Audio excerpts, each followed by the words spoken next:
Hey guys, Plasma Kuno here. Last time on Xenoblade Chronicles X, I think I butchered my intro, but last time we did a lot of tutorialing stuff, and today we're going to be doing a lot of sort of nonsense, so welcome back to Xenoblade Chronicles X. Yeah, I absolutely butchered that intro. I'm good at this, guys. Yeah, so today we're just going to be kind of finishing up a lot of the exposition-y cutscenes and stuff, and yeah. I think we'll be able to actually get to doing some stuff, so that's going to be cool. Yeah. Hooray! Also editing that last episode, because I've done that. Oh, gosh. Yeah? Oh, gosh. So many cutscenes. Time to mess with audio levels, and oh, my Lanta. My freaking Lanta. And now through basically the one door in the game.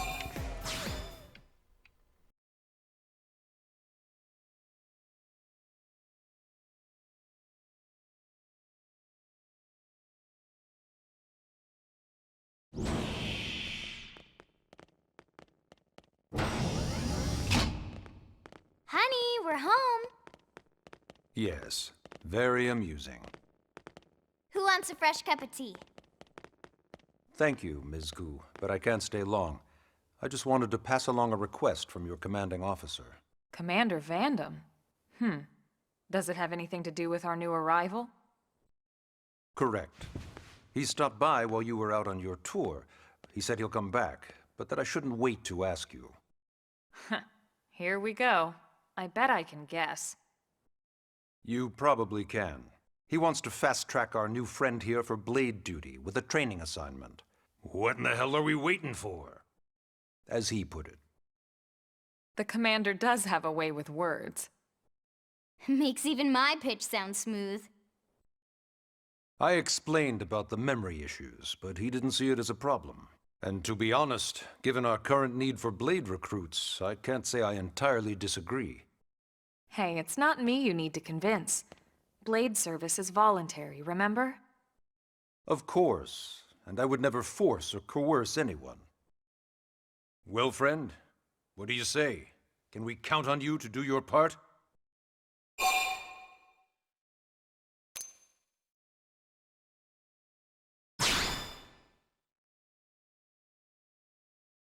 Ms. Ku, how much do you know about life pods?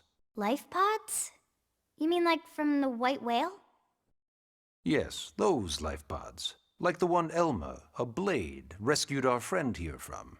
Emphasis on the word rescued. Because if you aren't released, you just sit there frozen in stasis. Forever. So did you have an engineering question about life pods? Or is this all part of the guilt trip? I'm sure I have no idea what you're talking about. Now, what'll it be, friend?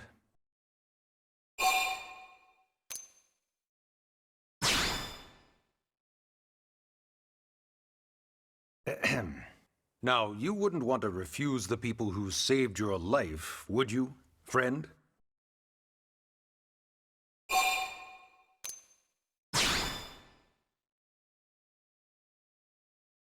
You said no, you wouldn't refuse. That's a yes, right?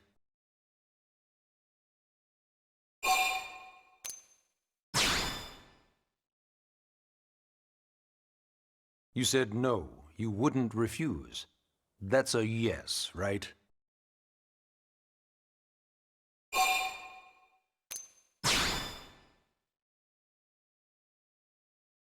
You said no, you wouldn't refuse. That's a yes, right?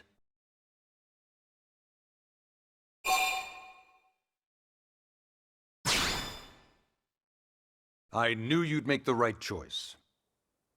Welcome to the organization. Elma, he can start on your team. You'll begin training immediately. Yes, Mr. Secretary. With pleasure. All right! Welcome to the Cool Kids Club!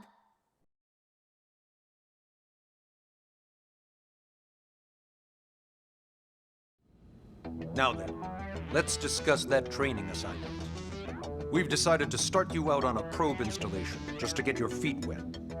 I guess we should back up a bit. Here in New LA, we're using a specialized computer system called Frontier Nav to help us deploy a sensor grid across Mira. And network of data probes that allows us to monitor conditions and collect all kinds of information about the planet. Expanding that grid and filling in the blind spots is one of Blade's highest priorities. Here, take a look at this. What you're seeing on screen is a terrain map that includes New LA and the surrounding landmass. As you can see, we've divided the area into a series of hexagonal blocks. We call these blocks segments. Together, they form our grid. We determined this was the most efficient pattern, given the limited range of our probes. Based on it, we know exactly where we need the probes to go. Now we just have to install them.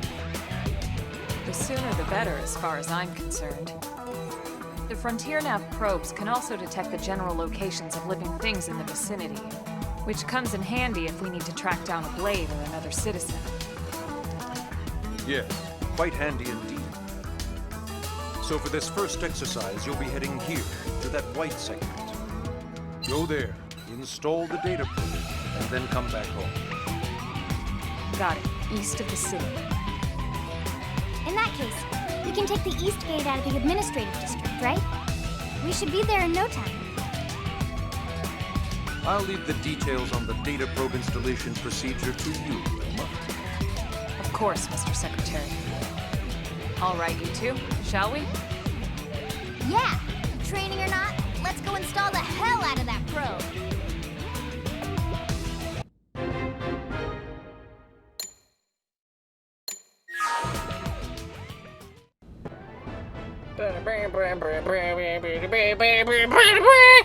Welcome to Chapter 2, The New Frontier.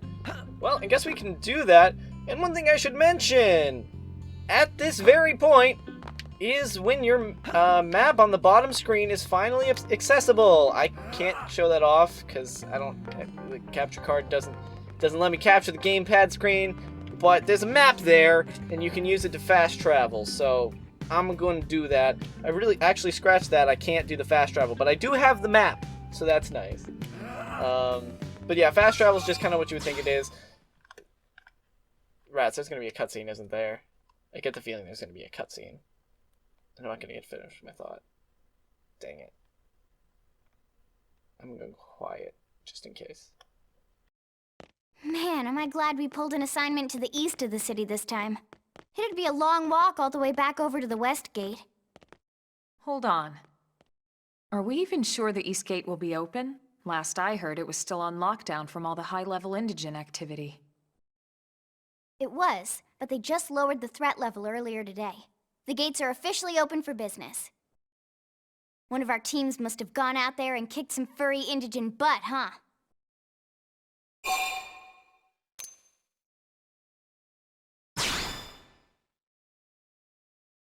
Wouldn't surprise me at all.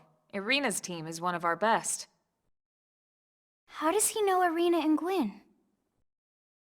We ran into them just before we met up with you. They were on their way out to an assignment.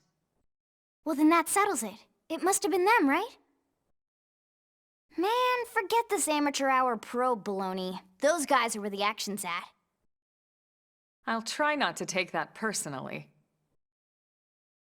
But enough talk. We've got our mission to deal with. Let's head out. Roger.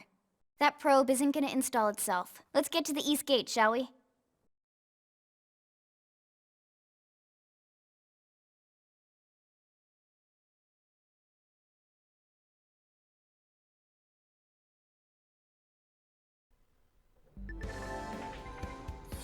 Yeah, okay, so now they're telling you about the map on your gamepad.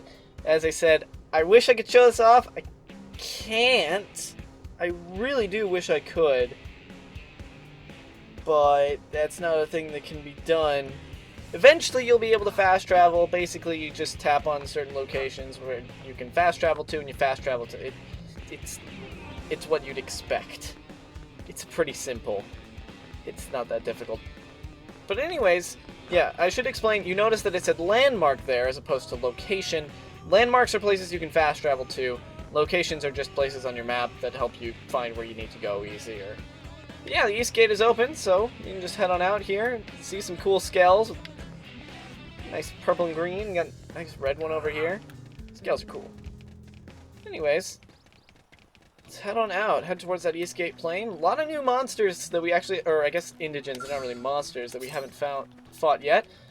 Well, let's just take some of these on just to see what this is like. Kind of cool. And so we can kind of fight with 3 party members. I actually kind of want to go over here. Yeah, I'll go over the classes right quick. Well, not the classes, but I'll go over the characters. Elma, as you can see, fights with dual guns and dual swords. She's a bit more of an offensive character. Ah, dang, that does hit there. Wow, they are plowing snow literally right outside of my window. You can probably hear that. But Elma's more of an offensive class, a DPS class. And Lynn is more of a tank. You can actually see, I'll see if I can get in close. She fights with a shield and a Gatling gun. She's not using the Gatling gun right now, but yeah, her melee weapon is actually a shield, which is pretty cool in my opinion. Use this green art, that'll restore some health to Lynn, which is good. And yeah, we can just kind of do that. So just kind of, generally you want to try and let Lynn generate aggro as much as you can. There's not a lot that you can do, but just kind of let her have the aggro if at all possible. And I might... Actually, with that class level up, well, I guess I can go over it. There's not a lot we can really do with it yet, but I will go over it because I think it's a good time to do that. As you can see here, you got classes in this game that lets you manipulate what your stats are, and what arts you get, along with also skills. But for right now, you can kind of see we're locked at Drifter, which is the base class. It's pretty well balanced, as you can kind of see. Good variety of stuff, but it's not really what you're going to want to be rocking with, because it doesn't max out your stats. It doesn't give you... I mean, I guess you could use it, but generally you want to use one of the blue classes here. But once you've mastered Drifter, by getting it to level 10, you can go with either the yellow classes, Striker, which is a more offensive and tanking role, Commando, which is more just offensive, and Enforcer, which generally becomes more supportive. Is that on from there, you can kind of see there's some more specializations and even more specializations that you can kind of choose that each kind of give you more and more higher stats and more arts. Another thing that's really important to notice, if you master any of the blue classes, you can use that class's weapons and arts with any other class. I say that because each class does have its own specific weapons. You can see here the standard arms for the Drifter is an assault rifle and a knife. For the Striker, it's an assault rifle and a longsword. For Commando, it's dual gun and dual swords, so on and so forth. You can kind of see what these classes rock with. But if you max out, say, Duelist, you can use the assault rifle and longsword with any other class. And you can use the arts for the assault rifle and longsword with any other class. That's really cool, and I really like it.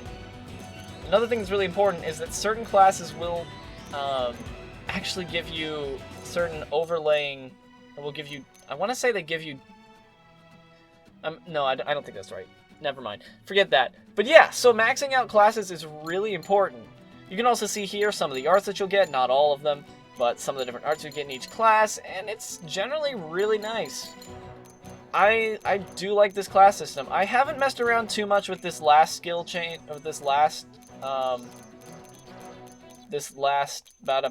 set of classes, just because, as I said, it's generally more supportive, and I'm much more of an offensive player. But I don't know. And I might be wrong on that. If I am wrong that this is generally more supportive and it's just something that I haven't done a lot with, then let me know.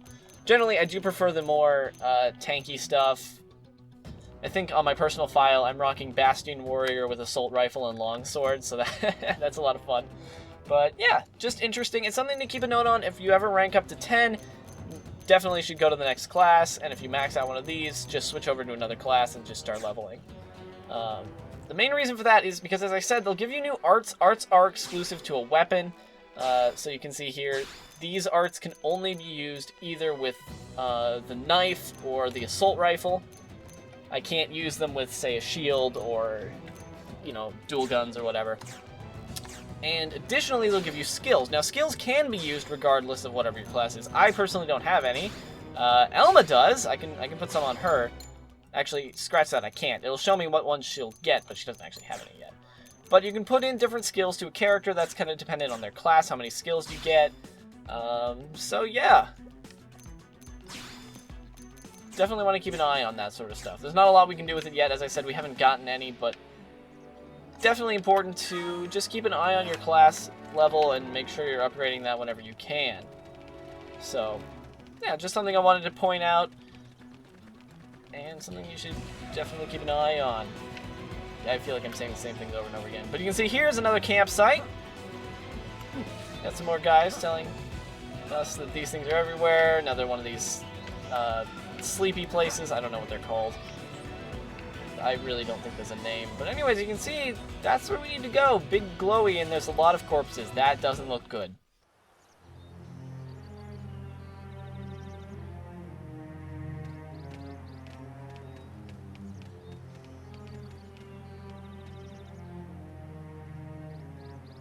What the hell happened here?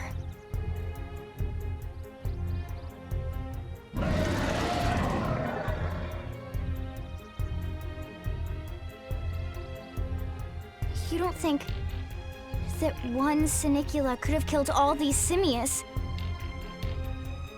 Unless... Unless... what? This is bad. What's bad? I don't follow you. That Sinicula. It's a tyrant. Huh? But it looks just like any other Sinicula.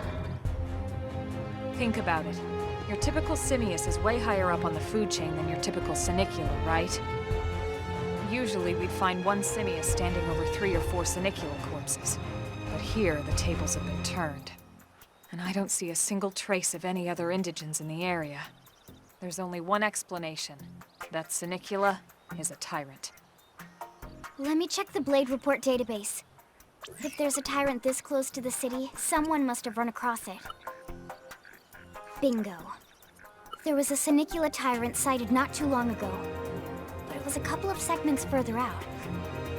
It could have followed the blade that spotted it back towards New LA, or come here to feed, or who knows what. That's crazy. I can't believe there's a tyrant right on our doorstep, and HQ isn't doing a thing about it. Well, don't forget why they sent us here in the first place. Frontier Nav's range is still limited. Oh, right. They couldn't track it if there's no local probe. They must have lost it when it went off the grid.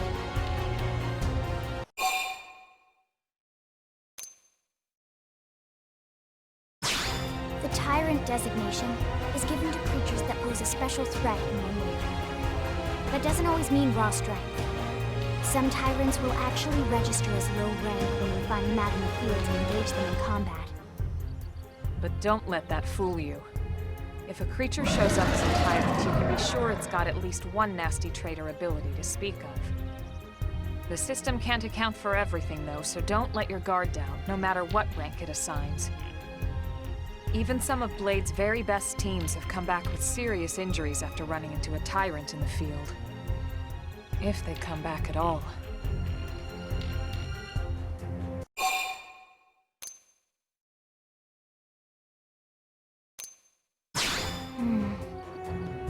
Well, alright. I'm game if you are. Count me in, Elma. Let's do this. If we're gonna settle here on this planet, we're gonna have to get used to dealing with tyrants now and then. We can't just keep running forever, you know? Besides, I'd never forgive myself if someone else ended up getting hurt because we just left it here. All right. Let's do it. But don't push it, okay? Either of you. If we can take it down, great, but if not, even just luring it away would be a moral victory. As long as we buy enough time to install the probe, we can use Frontier Nav to track it, or any other tyrant that comes this close to the city from now on. Just make sure you're ready before we attack. This will be tougher than anything else we've faced.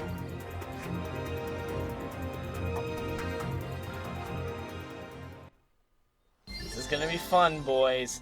So, as Lynn says, engaging a tyrant is no small task. It's important to equip your best before charging in, so double check weapons and gear. Oh, and make sure your arts are ready and leveled up, okay? So, we'll take a look at that stuff right quick. I pressed the wrong button. So, I feel like Equipment is pretty self-explanatory. Just make sure you have the best stuff equipped. It's pretty solid. I can't equip that because that needs level 7.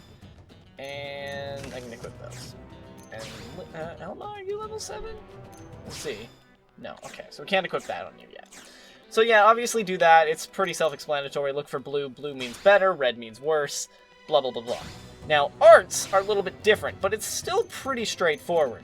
Each of your arts has a level, as you can kind of see right above its name.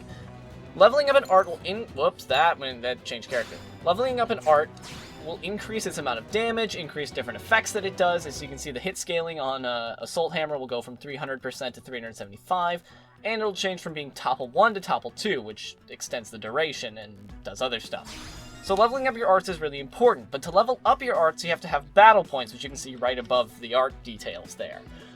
Battle points are obtained just by fighting enemies and leveling up and finding treasure chests and stuff, so do a lot of that. I'm going to just level up Assault Hammer a lot, because Assault Hammer is amazing, and I'll probably go Chrome Armor a bit. Oh, one other thing that often decreases, or often happens when you level up an art is the cooldown decreases, so all this sort of stuff is good. Make sure you're keeping your arts leveled up well. I'm personally leveling up Chrome Armor because it's my only green art, and generally green arts are used in Soul Voices to restore health more than your other arts, so having a high-level green arts is generally pretty good. You also want to make sure you're taking a good look at your other characters and leveling up their arts. Just make sure that you're, being kind of careful here. You're just minding everybody's. Just level up everybody, it's important. Actually, I might be able to level up one more. Not that one. No. Fine. Upper hand. Okay. Quickly go with Lynn. Lynn also has a topple art, so just keep that in mind. I love toppling. Just because it's absolutely, like, in the first game, it was absolutely broken. It's nowhere near as broken in this game, but it's a lot of fun. So check on that. If you've unlocked any skills, I doubt you have by this point, equip those. I'm just going to take a quick look. I highly doubt I have anything. I highly doubt you do either. And if you're worried, do a little grinding. I think I'm going to be good. If you're really worried, save. No, you shouldn't need to save. There's no reason to save. But we're going to do this! And get ready for another one of the best songs in the game, Uncontrollable. This song plays every time you fight a tyrant, and it's absolutely amazing, and I love it. It's great. Alright, come on, Elma, go for the stagger art. I need you to do that.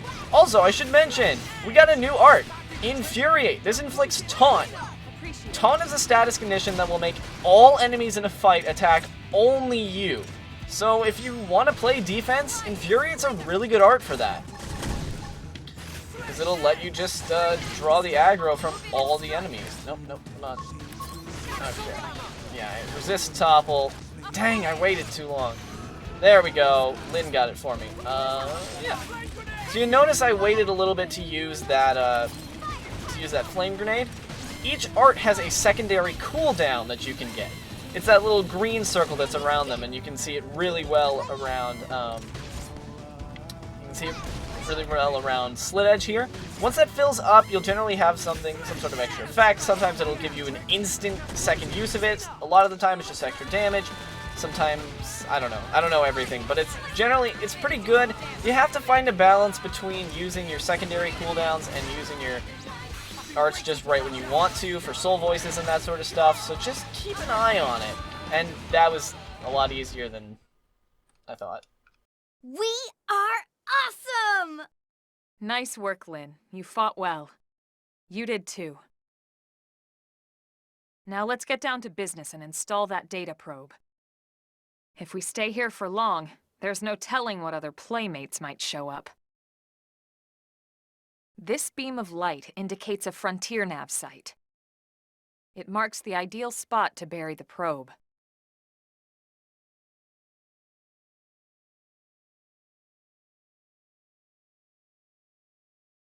Okay, the probe should be ready for insertion. I'll just boot it up. Thanks, Lynn. The top half of the cylinder contains the probe itself. The bottom half is a laser. It dissolves the soil so the probe can burrow to the proper depth. We tried just planting them on the surface at first, but we kept running into problems with the local wildlife damaging the goods.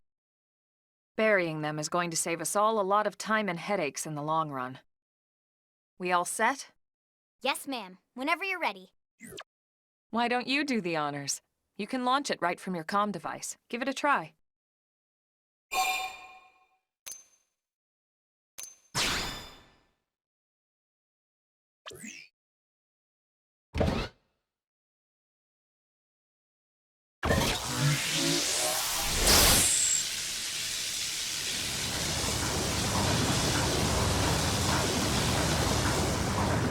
Good. Now we just need to give it a minute to reach the target depth.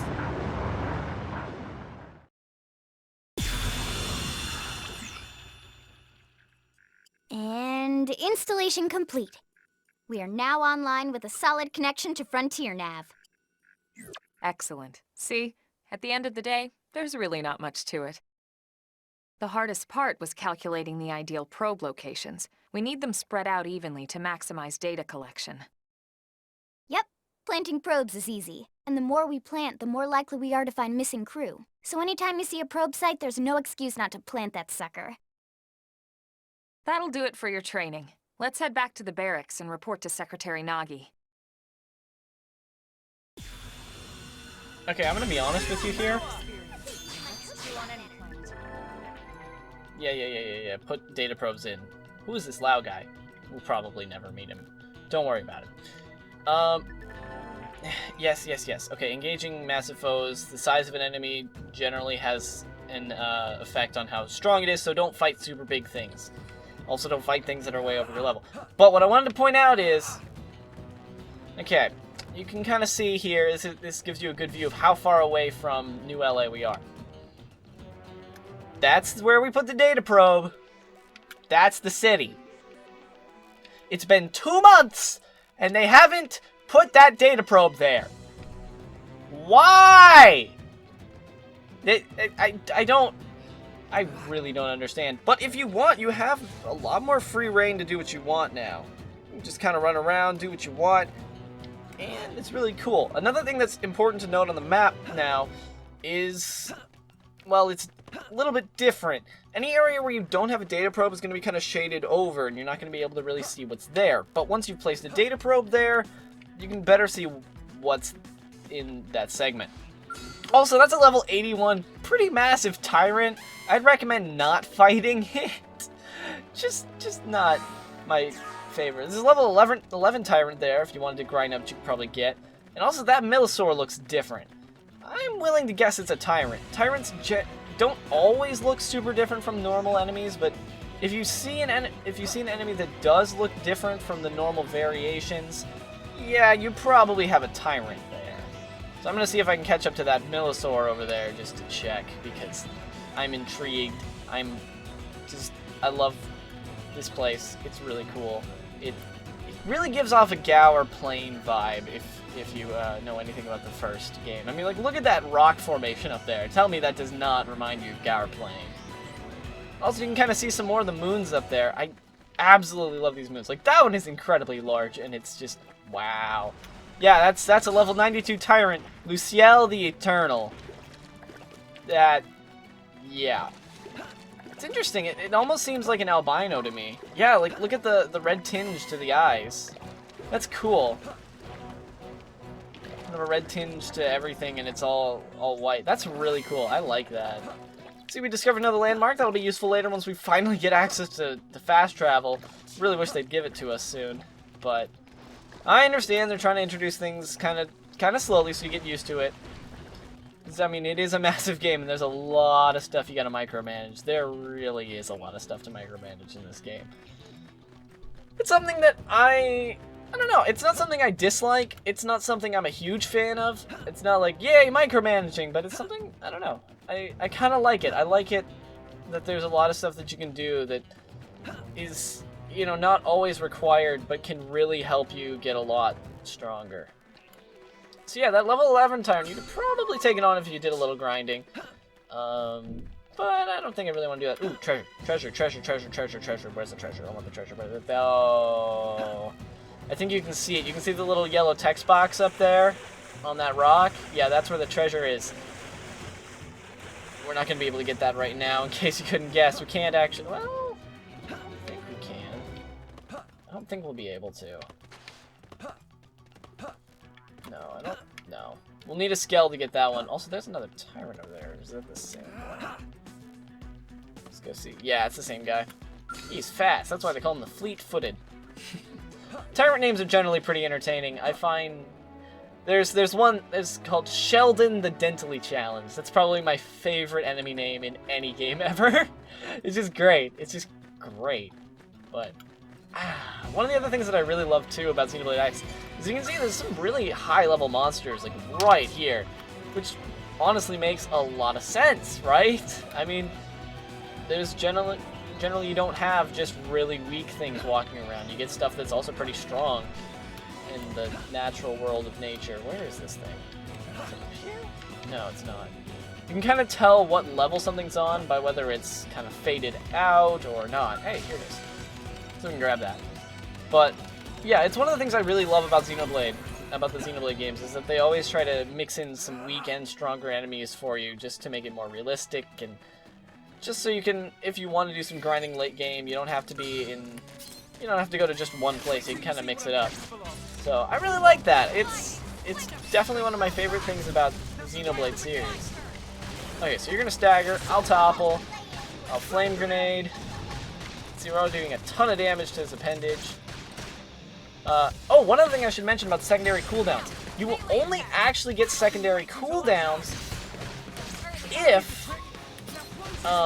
if you're using the weapon that art is attached to. So melee arts will only get their secondary cooldown when you have your melee weapon out, and ranged arts will only get their cooldown when you're using your ranged weapon. So again, there's a lot of kind of things to manage in the combat, things you have to be aware of. And it takes a while to get used to, but once you do, it really is something that's a lot of fun, and it's just really nice. I like it. Yeah, one other thing I guess I could probably mention, I'm just running around right now because I really want to, and I have the freedom, and oh, hey, this is the first instance of a vision-type monster, so I guess we'll go over that. You can see the little eyeball on that Pokemon, or I called it a Pokemon. Oh my gosh, on that Skirpo, I'm gonna call it Skirpo. That means it's a vision-type enemy, which also means if you run into its line of sight, it will attack you, like it just did. So it's things to be kind of careful of. You can always see whether an enemy's vision or not, just by, oh, that's going to kill us. That is going to kill us. I am getting the heck out of here. Let me out. Let me out. I don't want to die. Don't kill me. Don't kill me. Don't kill me. Please don't kill me. Please don't kill me. Please don't kill me. You're gonna kill me. Please don't kill me. I don't want to die. Not today, please. Please. Okay, it's coming for me. That thing is fast. Oh, thank goodness. And now I'm right next to another one and several level 20 vision types. But yeah, you can always tell whether a monster is vision type or not just by looking at it once you're close enough to it. Just be careful. That's all the advice I have. But oh, the other thing I was going to say before that those things attacked me is that tyrant monsters will generally drop better rewards than normal monsters of the same level, which I guess makes a little bit of sense because they're supposed to be stronger and stuff, but generally if you want to get really good equipment, grinding tyrants is not a bad thing. But oh gosh, it's like 37 minutes in, and I mean, it's not that long because I know there was a lot of stuff that I started recording at the beginning, but I should probably get back. Oh, and I don't have fast travel. You know what, for you guys, I'm gonna cut this all out. I know it's not gonna be nearly as long as I think it is because there's a lot of stuff at the beginning that I had to cut out. But yeah, I'm gonna just cut this, and we're gonna get back. I need to keep an eye on my recording times in the future. All right, we'll see you guys in a sec.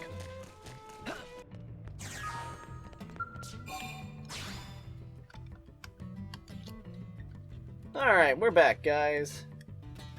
Just in time for a cutscene. Oh, wait, never mind. I was wrong.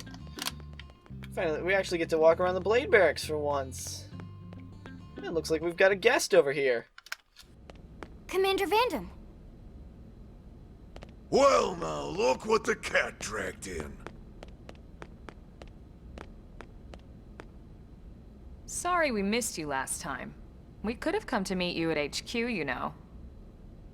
Indeed. I suggested as much. Twice. And we know how much I enjoy being told what to do. Anyway, I hear you tangled with a tyrant, way out of your league, on a training mission, no less. That was reckless, and goddamn magnificent.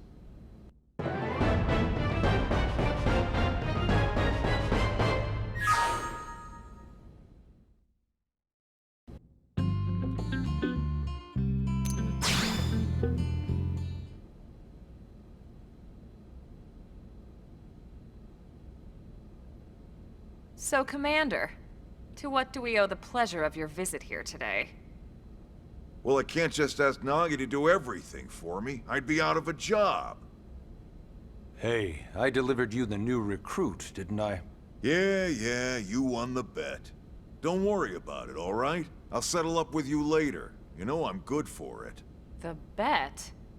I'm sure I'm needed elsewhere. If you'll all excuse me, Commander.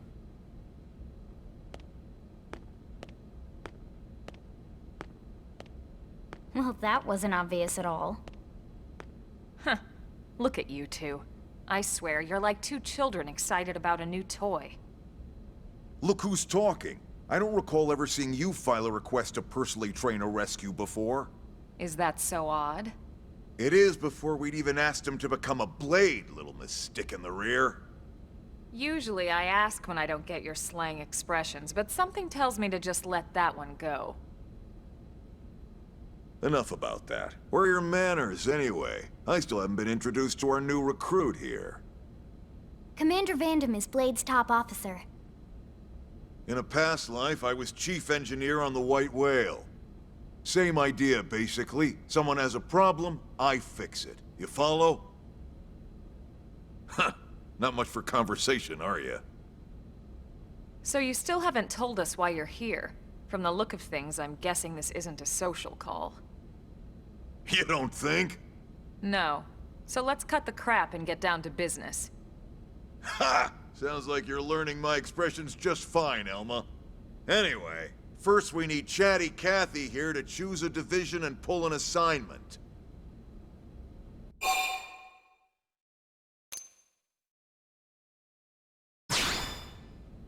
Pretty much everyone in New LA works for Blade, in one of several different fields. Helping to explore Mira, or to maintain order in the city, or, well, you remember Nagi's speech, right? There are 8 different fields in all, and each one has its own branch within Blade. Officially, they're called divisions. Naturally, you'll want to choose one that best suits your personality and your talents. Let's start with the Pathfinders.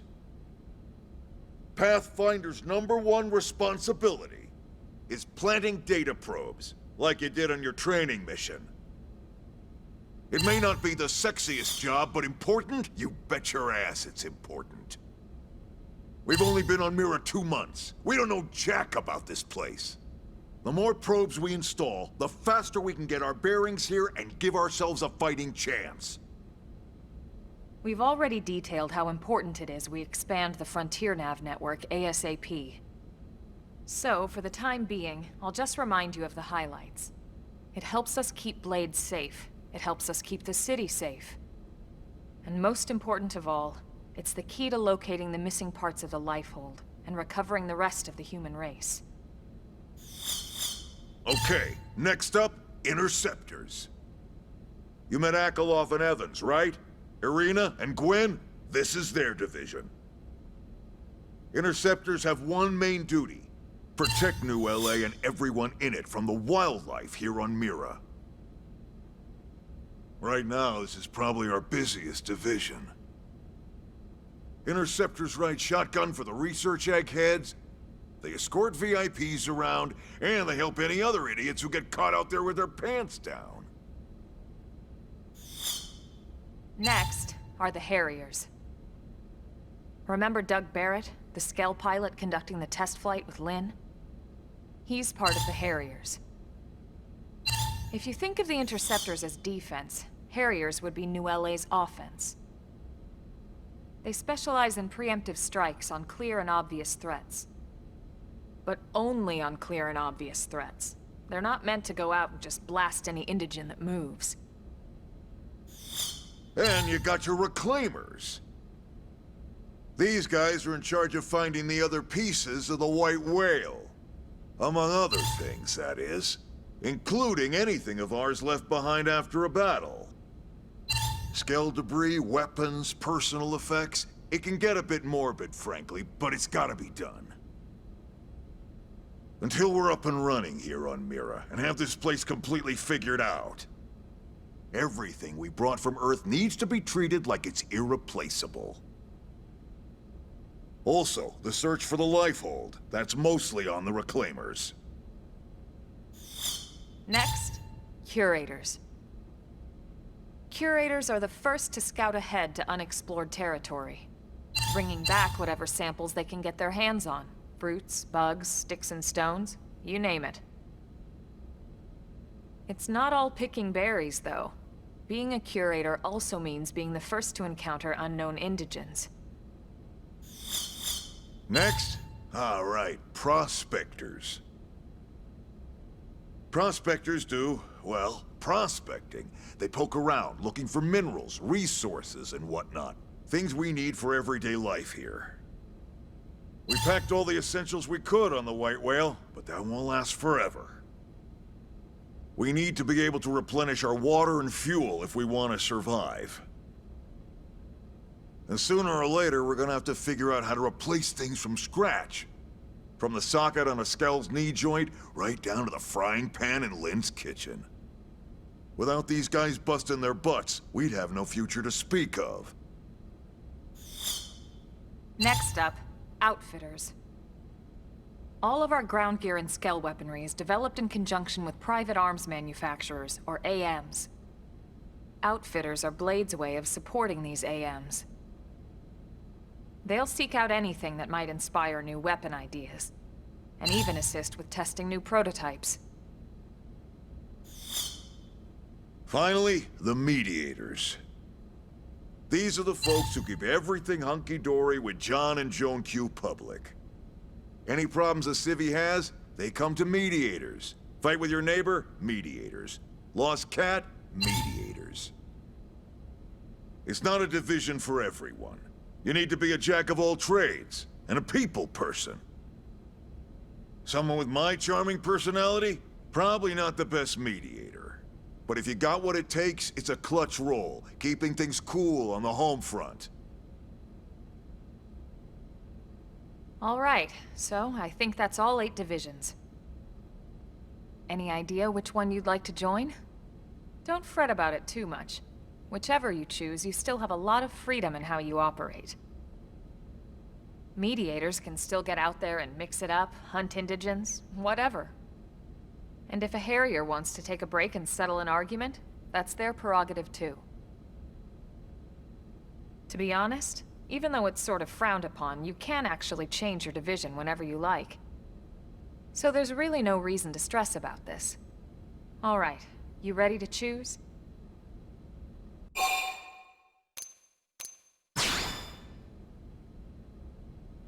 Yeah, and? We're on pins and needles here.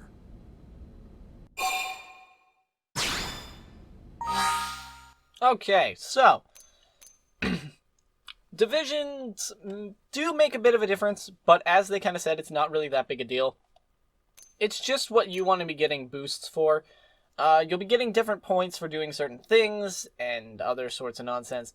As you can see, you'll get division points for, I guess, for Pathfinders for just planning data probes and discovering locations. And additionally, when you're playing online, you can get different boosts from other players.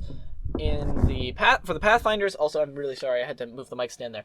For the Pathfinders, you'll get an HP buff. For Interceptors, you'll get range buff. Harriers melee, blah, blah, blah, blah, blah. You can see this, it's all pretty standard. Just kind of pick what you want. I generally go with either Interceptors or Harriers just because I fight a lot of enemies. Generally Harriers just because I like fighting things. But Interceptors isn't bad either. Whatever you want. I'm going to go with Harriers. I'll just kind of quickly go over so you can see everything. Just so you can kind of pick what you want. But it really doesn't matter too much, just what you're going to be doing. Whether you're going to be, you know, doing a lot of quests, or fighting a lot, or getting treasures, whatever. I'm going to go carriers. Woo, I'm a unicorn! Then it's settled? All right. Thank God that's over.